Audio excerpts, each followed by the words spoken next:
Water, the liquid that oceans are made of. And it fills endless depths. Only few will venture out into the endless open ocean of this vast underwater world.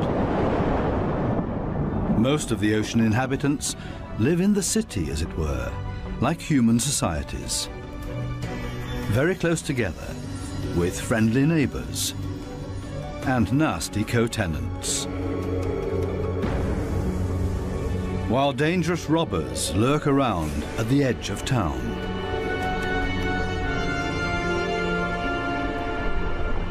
To assert yourself here, you have to be equipped with all kinds of tricks and clever strategies, or lie and cheat. Coral reefs are the largest structures in the world. They're giant submerged metropolises.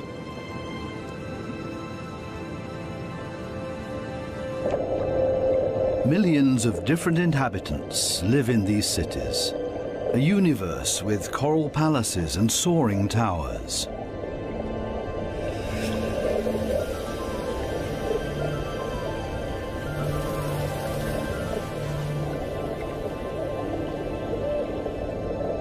Every neighborhood has a chief. The entire street belongs to this guy. No trespassing, okay? A typical large city with all the noise and ruckus.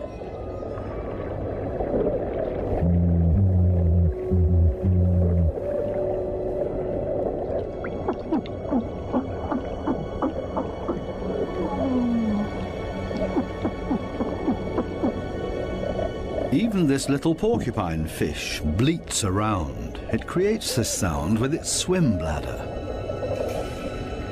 Two small harlequin shrimps are nibbling on this blue sea star.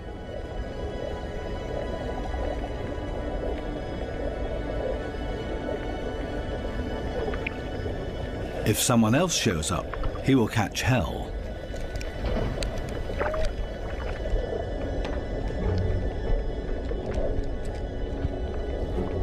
Another harlequin shrimp busy pulling a bite out of a sea star.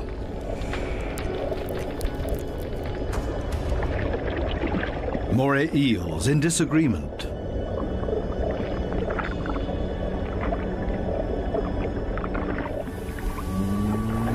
A scorpion fish shuffles across the ocean floor.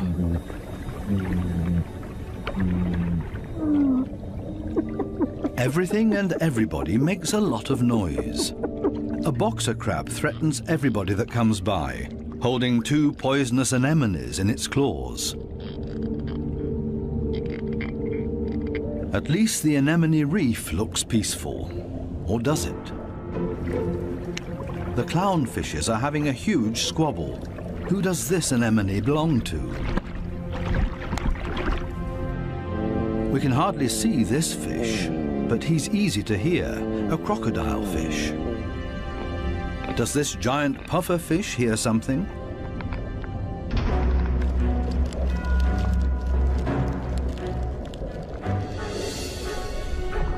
It's a ray that's getting away. A dispute amongst the members of the cichlid family. Who is stronger, and especially who is louder?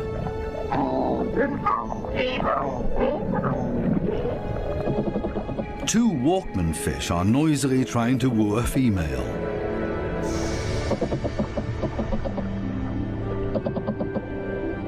Big city noise everywhere, especially when a large structure is being torn down. Everybody lives in their own way in this noisy metropolis. Some hover above it all, but others are more down to earth and literally live in the coral sand. These goat fishes, for example, they plow through the ocean floor and catch smaller animals between their teeth. They use their barbels like a dowser.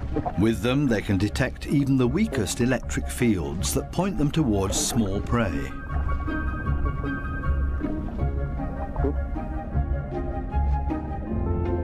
These gobies also dredge through the sand and feed on what they find in there. There's another way of finding prey in the sand.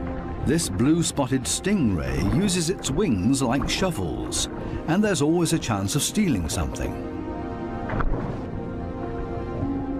While one works, others just stand by and feed on what's left over, maybe a piece of crab or a mussel.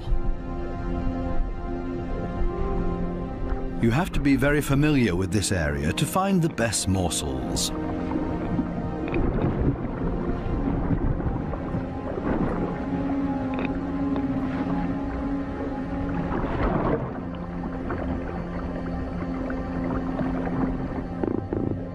This triggerfish uses a strong stream of water.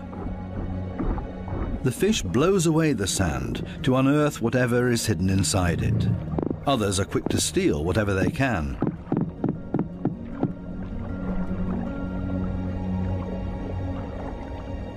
The triggerfish is a commanding fish, and most reef inhabitants are easily intimidated by him, except for these strange visitors that don't seem to show fear. In any case, it's best to cover them up with sand.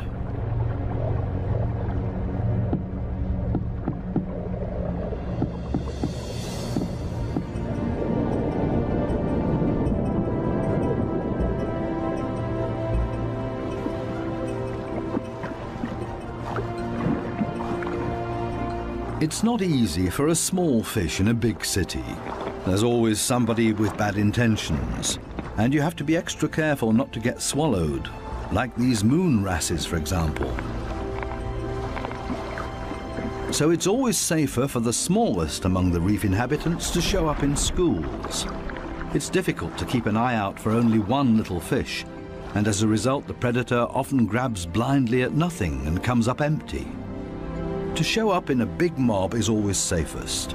Others are easily distracted at the sight of so much prey all at once. This easygoing giant pufferfish would never have a chance here anyway. Being part of a school of fish is always the best protection from predators. The slow ones are being ignored. No danger here.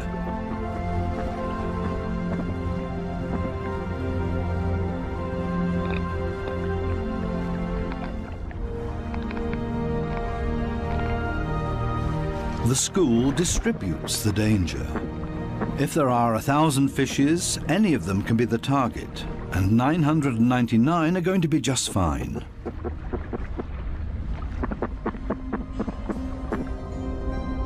But what about loners, or those that live as a couple?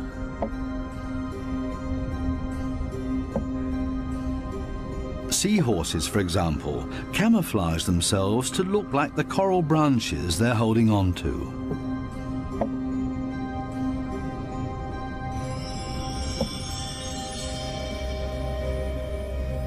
Even more difficult to see, where is the animal here?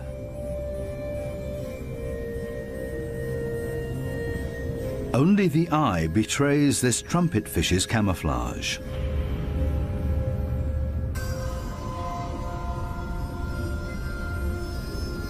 They do everything to not look like themselves, ornate ghost pipefishes. They're inseparable, a couple. The female is already carrying eggs in her extended belly. Before long, the male will fertilize her eggs. They are still regular fishes, despite their unique costume. This one looks like torn-off seagrass. The spiny waspfish rocks back and forth in the current.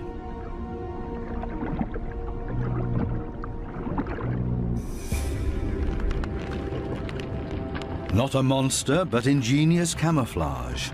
A spider crab that's decorated its head with a sponge. This will deter any predator.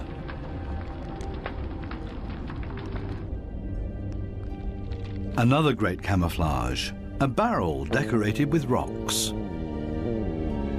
Only the movement of the gills betrays this stonefish.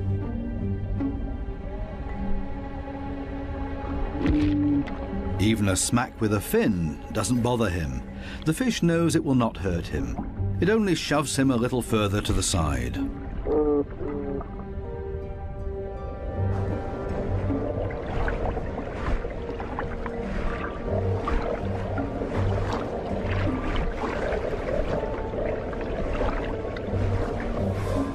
Similarly tough are its cousins, the scorpion fishes. They lie there as if dead, especially when others around them freak out. And even when moray eels fight with lionfishes for food.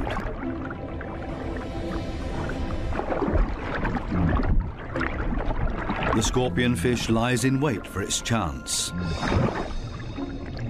and then immediately becomes completely motionless again.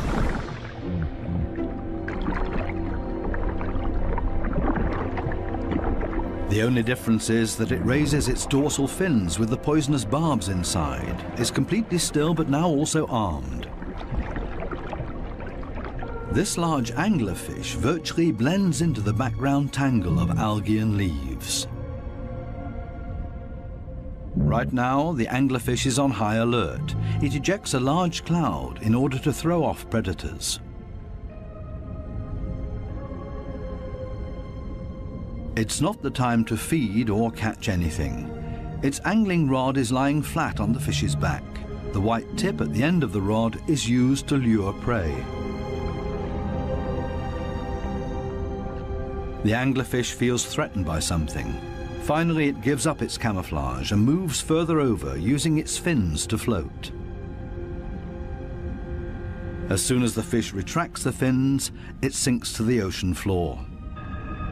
Anglerfishes come in all kinds of shapes and sizes. Their trick is ingenious, using the angling rod as a lure.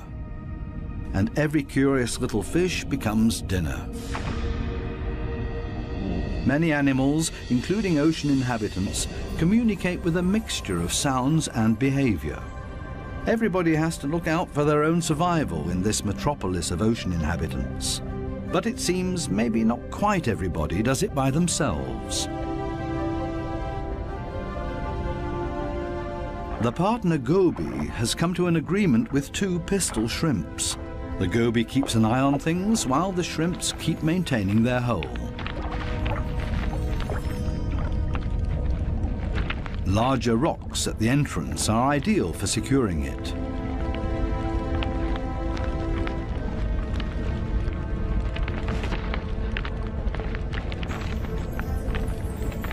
They're an experienced team. The shrimps keep in constant contact with the goby and even massage the fish's belly. The goby will get nervous without these gestures from the shrimps. The pistol shrimps need a cool and collected bouncer at their entrance.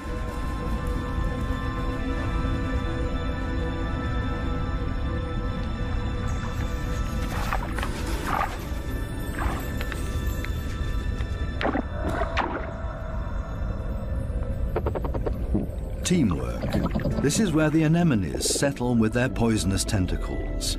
Whoever gets caught by those will pay for it dearly or lose their life.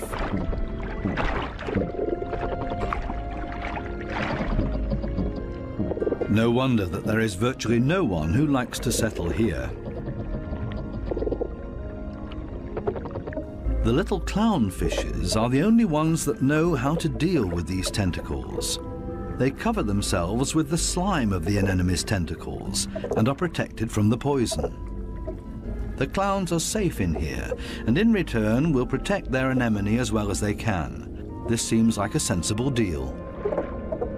But on occasion, the anemone will pull the tentacles inside its column-shaped body, which means the clownfish's home is gone. When this happens, they panic and look for another anemone that they can hide in for the time being. Unfortunately, this one is already occupied, and the next one as well, and this means having to fight its current owner. There's much to lose for the clowns. Without the anemone, they can't procreate. The clownfishes attach their eggs to the bottom of the column-shaped foot of their anemone, hidden behind the poisonous tentacles.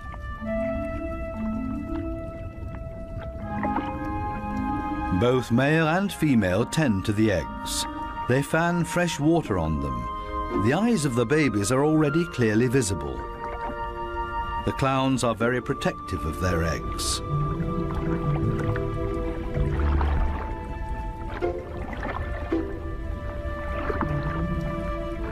It takes the two of them to protect their offspring, and only in conjunction with the anemone.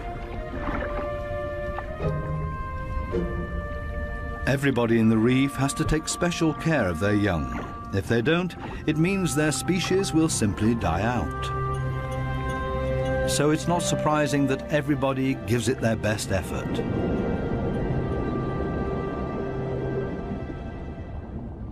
This triggerfish has hidden its offspring in a small hollow in the sandy ocean floor, and this means having to constantly protect this open egg site.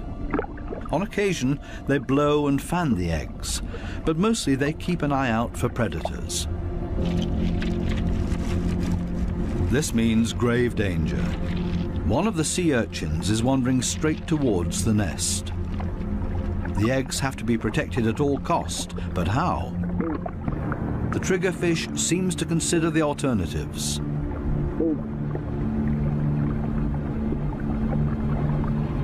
But then it blows and then rams the sea urchin. Again and again until it breaks, the sea urchin's guts spill out into the open. A few more hits for good measure. The danger has been averted. Everything else is easy.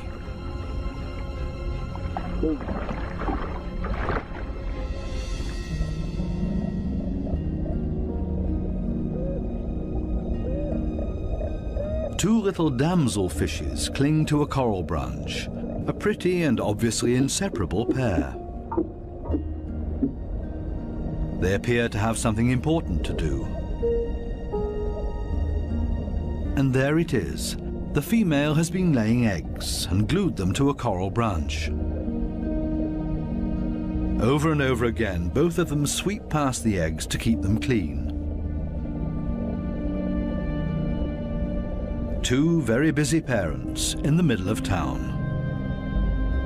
Not far from them, the same kind of damselfish, but this one is feeding on the eggs, not tending to them. This damselfish's priorities have changed. Its partner is gone, and it's impossible to bring the eggs through by itself, so it feeds on its own eggs to at least recycle the nutrients.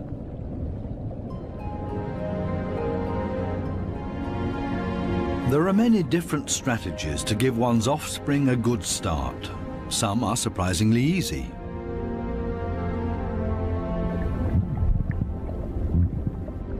The mass mating of the black sea breams. The males are so generous with their sperm that often a cloud of it will engulf the entire wedding party.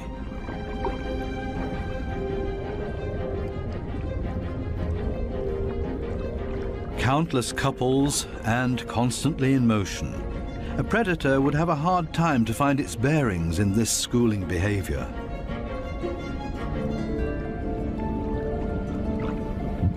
The fish's instincts cause them to mass mate in order to ensure the survival of their species.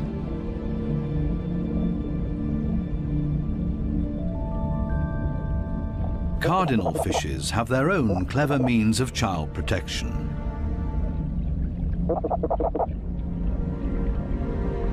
It's not time yet. The couple are still flirting and courting with each other, going around and around.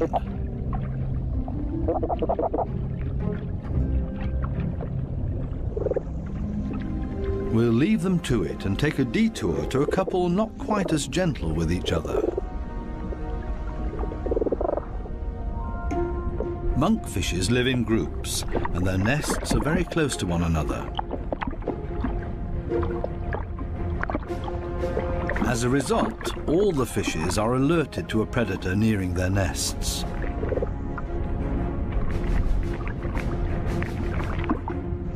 Hermit crabs love to feast on the eggs of the monkfishes, so the protective parents are all getting nervous.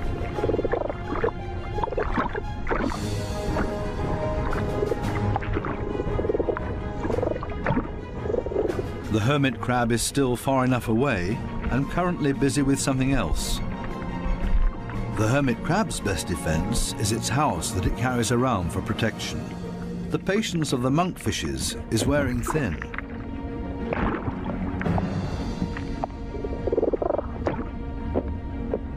Now everyone attacks in order to bowl the crab away from their nests.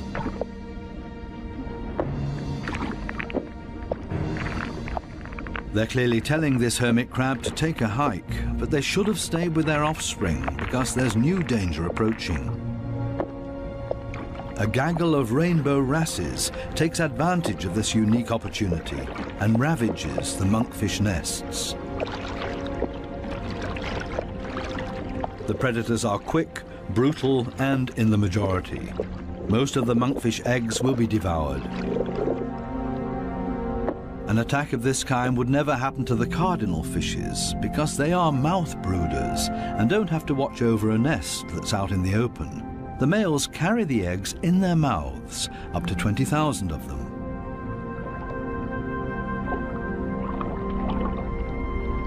A mobile nursery. They're safe here in their father's mouth, unless, of course, he gets eaten.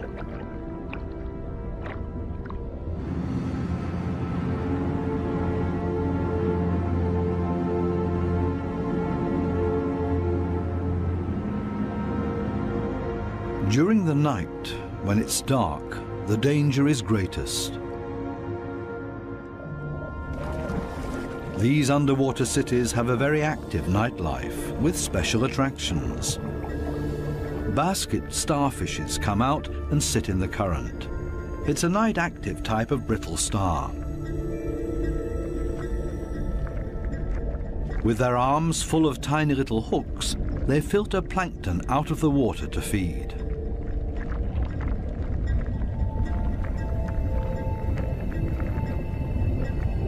A very elegant feather star. It's on the move to find a better spot to filter plankton.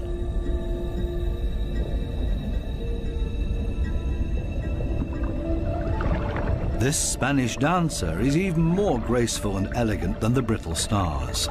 It's a type of nudibranch.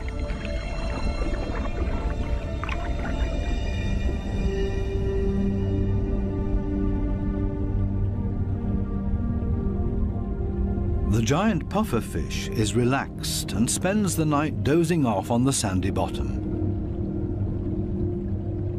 Others prefer the safety of their quiet bedroom, a surgeonfish.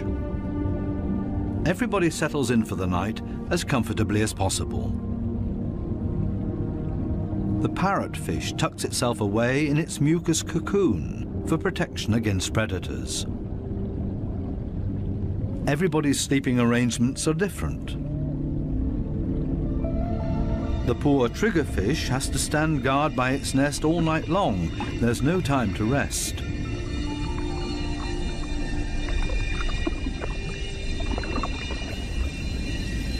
Some of the predators are quite soft-footed. A cone snail has spotted a small fish.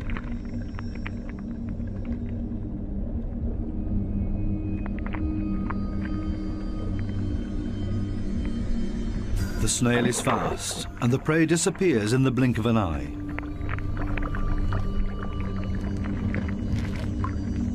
The night is still young, and still full of danger and terror. These lionfishes pose danger to the cardinal fishes.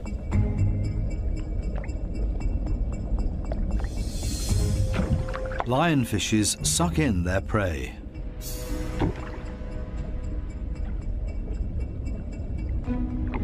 Even if they choke on it.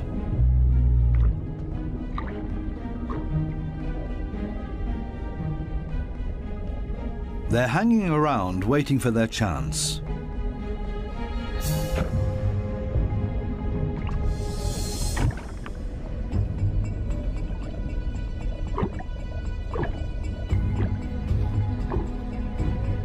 This poor cardinal is sideways in the lionfish's mouth, eggs and all.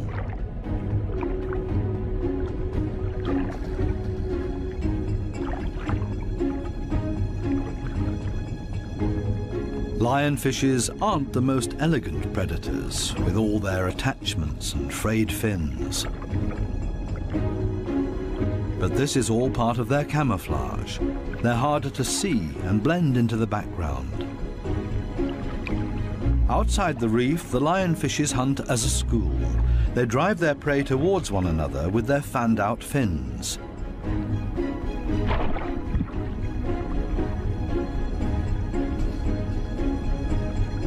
They prefer to attack from above, cornering their prey.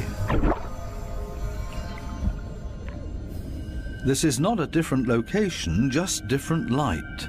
These special blue lights totally change the appearance of the reef.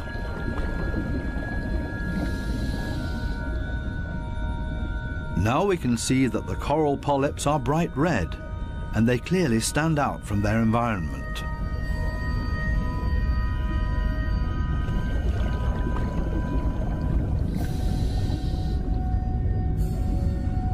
A new and fascinating perspective on the communication of many ocean inhabitants. And suddenly an eruption of sorts.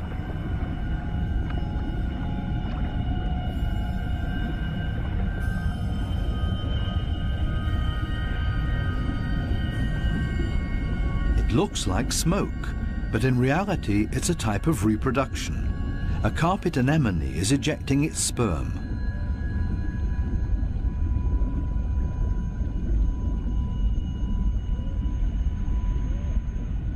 In the blue light, it looks like a dramatic eruption.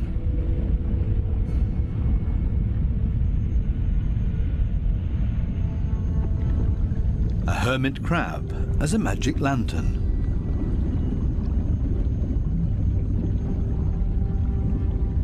The blue light brings out these colors.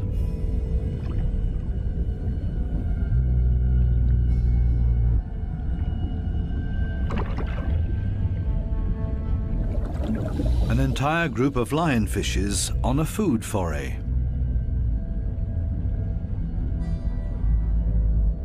The animals don't seem to know any fear. It seems that they're well aware of the poison they carry in their back spines. They even use the light of our dive torches to their advantage. There's no nightly rest to be had here.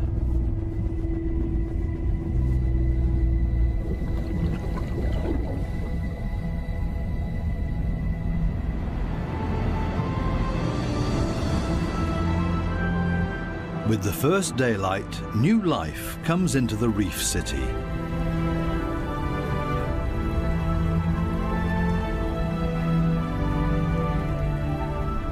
They all seem to start going again, ponderously with armored fins.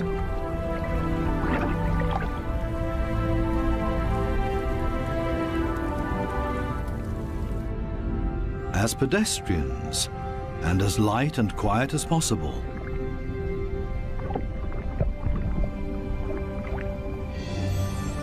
Mother and daughter, elegant and synchronous. Some have to hustle along on 10 legs. This spider crab runs straight into a brittle star gathering.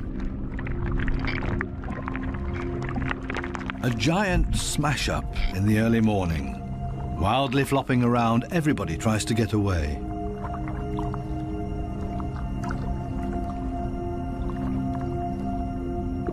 As in every city, there are also shopping opportunities here.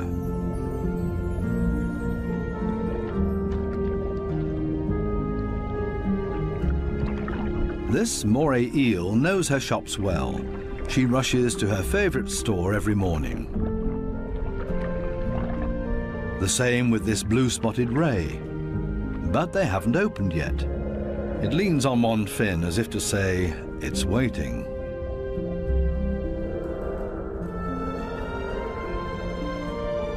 Similar problems in a branch further up. These sweetlips are also waiting to be tended to. Here they come, a little late this morning. The small, cleaner wrasses are starting to open their shop and are hungry. They're ready to rid their customers of parasites. This ray is also being served. It likes to have its gills cleaned. This is a barter business. One side gets cleaned, the other fed. A very fair deal. Clownfishes seem to be excluded from this business because they can't leave their anemone. In their case, the cleaner fishes make house calls.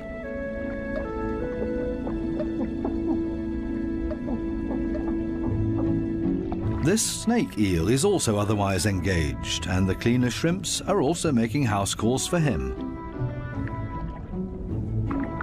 Finally, it's the moray's turn. It has a lot of nutritious freeloaders on its skin and in its gills.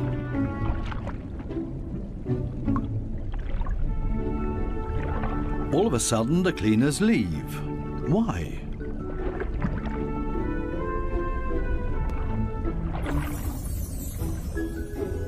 This Titan triggerfish is no better off. The treatment has stopped before he was finished. The cleaner fishes have new customers, clients that have never come to see them before, and they're now being preferred over old customers. The point is that these new clients will like the service here so much that they will come back again. The regular customers have to be patient and wait until the new clients are finished. Cleaner fishes operate solely according to economic rules. This guy has also come for the first time and quite enjoys their service.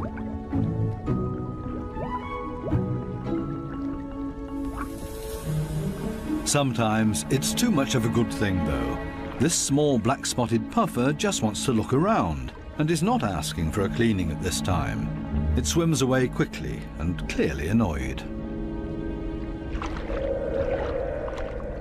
It's time to go back to the regular customers before they get impatient and leave for good.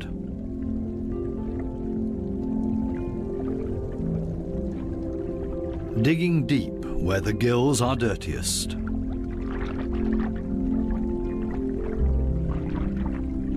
One last time through the mouth, and it's as good as new, and the teeth squeaky clean. Now this male moray can start looking for a suitable female. She is clearly not interested in male visitors. This next dugout also does not look encouraging.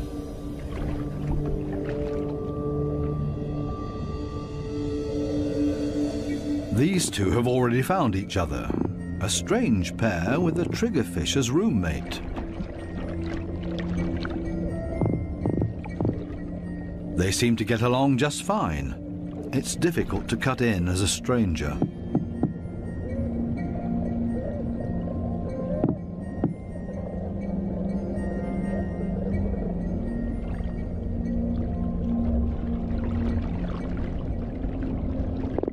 It would also be well advised to stay away from this giant triggerfish.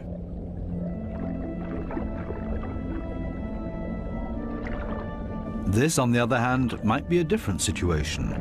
It's important to be patient.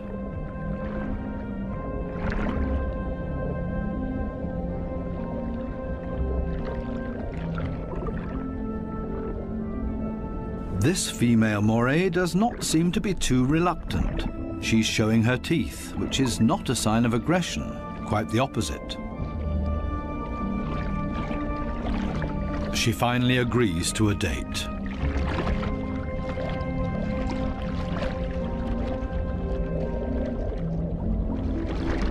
The two of them are getting to know each other. Moray eels are very gentle with their mates.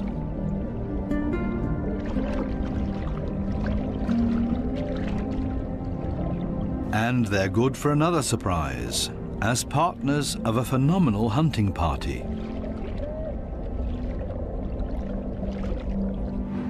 These types of hunting parties have to find each other first in this big city.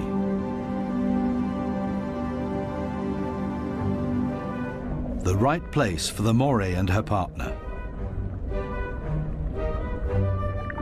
The morays cooperate with the groupers. It's not so far-fetched. The grouper hunts in the open and the moray inside the reef. The moray is able to get in between cracks and crevices that the grouper can't get to. Together, they're a strong team. a grouper that's trying to convince this moray to hunt with him. The grouper signals this to the moray by rocking back and forth and shaking for all it's worth.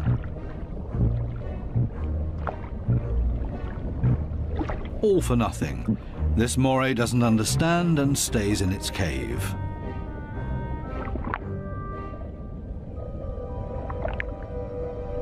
Next try. Maybe the moray will react this time and swim with him. Again, no luck.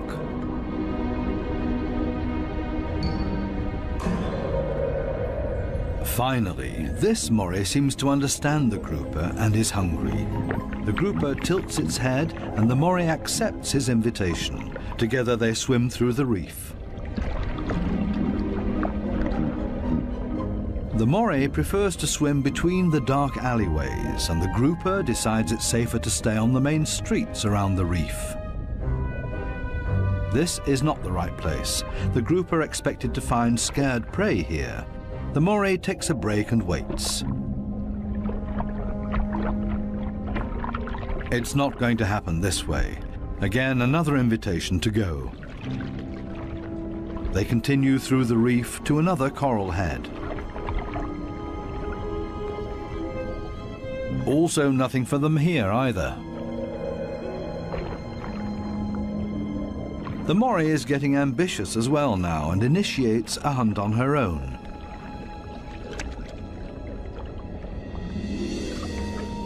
She might be better at finding hunting spots. They're successful in this next coral head, and then everything happens very quickly. The fishes are panicked, and both hunters are able to profit from that.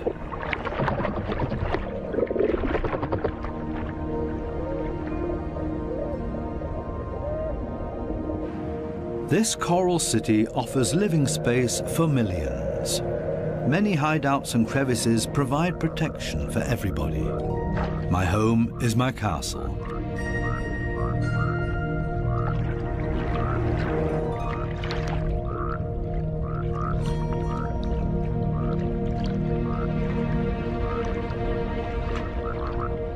While some escape between sharp corals, others curl up in a ball.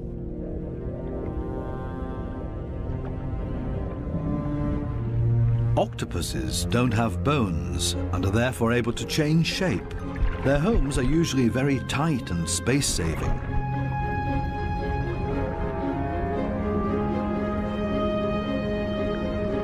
They like to live a bit further apart from their neighbors because they're not necessarily always friends with one another.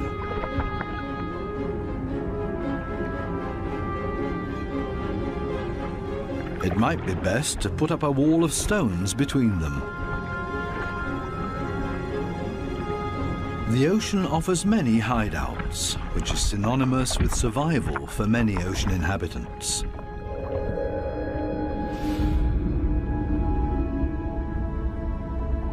There can also be hideouts that nature never intended to be there. Such as this giant wreck, 240 feet deep.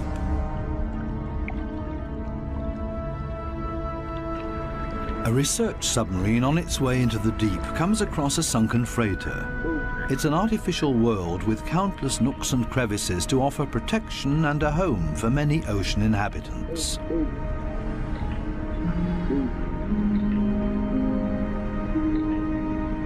The wreck has long been overgrown with all kinds of sea life.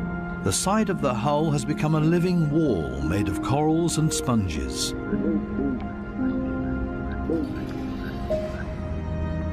Sunfishes, with their odd form of movement, patrol this area. They're looking for jellyfish.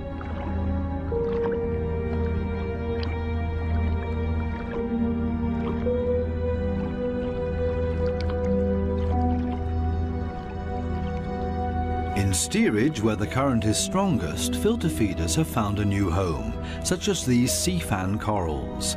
They feed on the tiny plankton particles, a unit that has grown together made of technical, man-made and organic structures. Even the steel anchor has grown a second skin, made of living beings. It offers these delicate creatures a solid structure to grow on. They have all made a comfortable home in this sunken world. Not even the lights of the stub disturb any of the wreck inhabitants. New life has been created out of the tragedy of this sunken ship, the ingenious, life-renewing cycle of nature.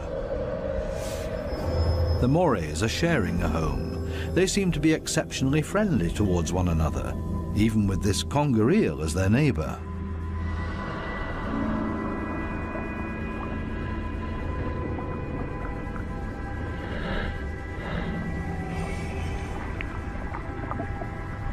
Even the octopus remains unharmed by the Morays.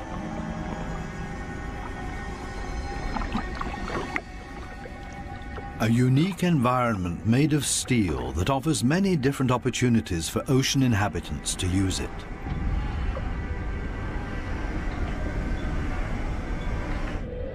Even this fishing net offers a conger eel a place to hide. The original destination of the sub is located a bit deeper, a picturesque underwater city full of ancient amphora architecture. An antique merchant vessel sank here. Only the clay containers, once filled with Greek wine, are still visible. Now they offer homes and protection to many ocean inhabitants. Similar to the reef, hiding places are essential for staying alive down here. The amphorae have a very special shape. They taper towards the bottom, so they could be stored sitting upright in a layer of sand in the hull of the ship. The amphorae and their precious contents were safe during transport. Spiny lobsters welcome these types of caves. Conger eels also feel safe in this mess of amphorae and shards of clay, as if it was made for them and their slender, long bodies.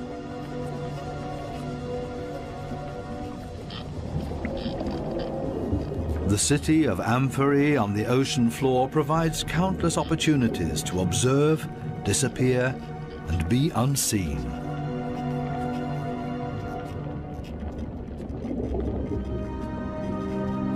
Maybe that's why this city seems to be very calm and orderly, even when the conger eel swims above everybody's abode.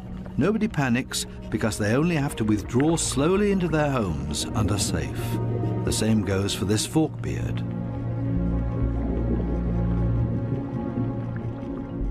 The conger eel's only chance to make prey down here is to hide himself and ambush somebody.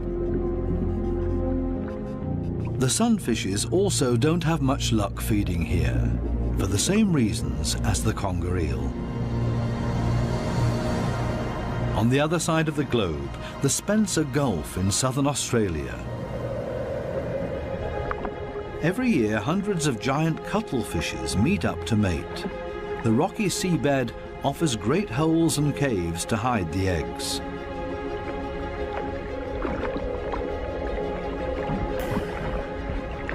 The females are smaller than the males and seem to be a bit shy, keeping their arms tucked tightly together.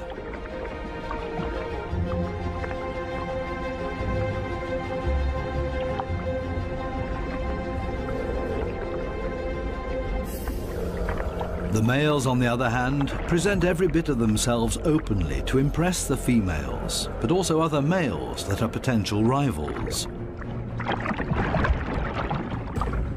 When the going gets tough, it's always a good idea to hide behind the safety of a cloud of ink.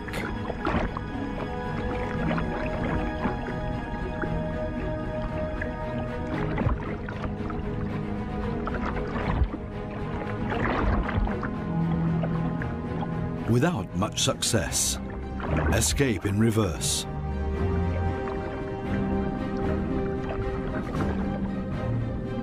Only the strongest of them have a chance with the females. He's a winner and courts his female by changing his color to interesting stripes. She has agreed to mate with him, and they hug tightly. He deposits his sperm package into her mantle opening. Immediately afterwards, she withdraws into one of the caves on the ocean floor in order to avoid courtship from other males, a clear signal. The male is protecting his female from other rivals.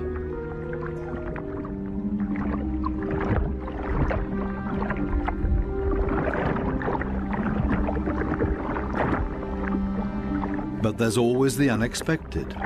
A so-called sneaker male tries to cut in. This male is much smaller and pretends to be another female by acting like one, very demure and shy.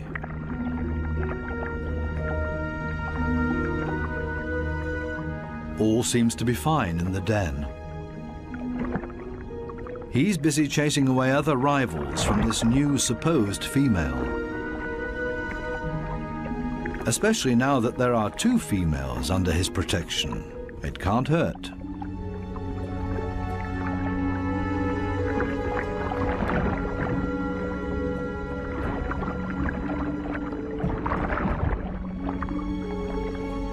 The 2 supposed females on the bottom below him are getting closer to each other, the sneaker male and the female. They mate in secret, under the protection of the strong male. As soon as the sneaker male is found out, it gets dangerous for him, but he has achieved what he came for and mated with this female. The beatings are nothing compared to the glory of his success. Intelligent strategies and tricks are essential for survival underwater and part of everyday life. A final dive into the magical world of sharks. This spot on a sandbank close to the Bahama Islands has great attraction for these lemon sharks. They come here by the hundreds, and nobody exactly knows why.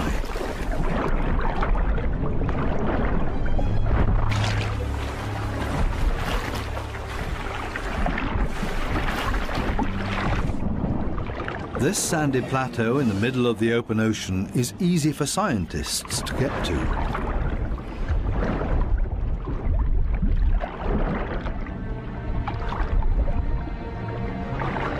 This experiment will show how sharks react to their own reflection. The metal mirror stands upright on the seabed. The animals that swim towards it will see their own reflection coming closer. How will these lemon sharks react? Now the researchers have to have strong nerves. Things stay surprisingly calm. The foreign object is almost ignored, as if it had been there forever. The sharks either swim past it or underneath it.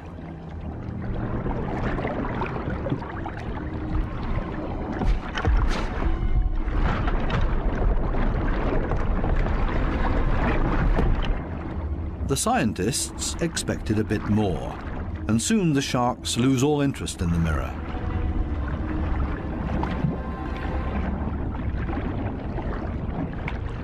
Some sharks even calmly drop to the seabed to rest.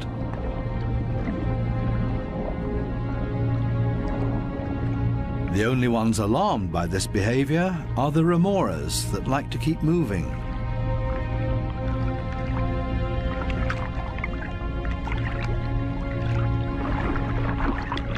They let go of their shark and see if they can't hitch a ride with a more active individual.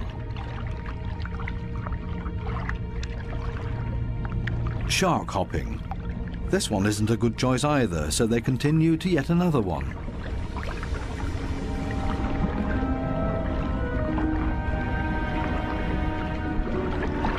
All of a sudden, something happens to the mirror, and the peaceful afternoon on the sandbank changes quickly into the complete opposite.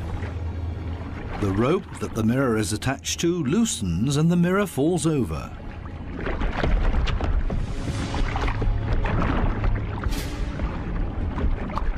Suddenly, and seemingly out of nowhere, several sharks rush to the mirror and show great interest in it.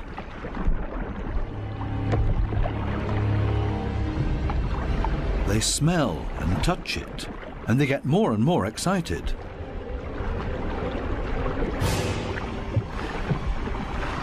What happened all of a sudden? None of the scientists have any idea how to explain this change in behavior. The animals that were calm and collected only a second ago are now completely out of their minds, and the situation quickly escalates into a mass attack on the mirror. Do they mistake their own reflection for an opponent? It's time for the divers to leave because it's not safe anymore. The communication of the ocean inhabitants continues to offer new and exciting insights, though we will probably never fully understand them.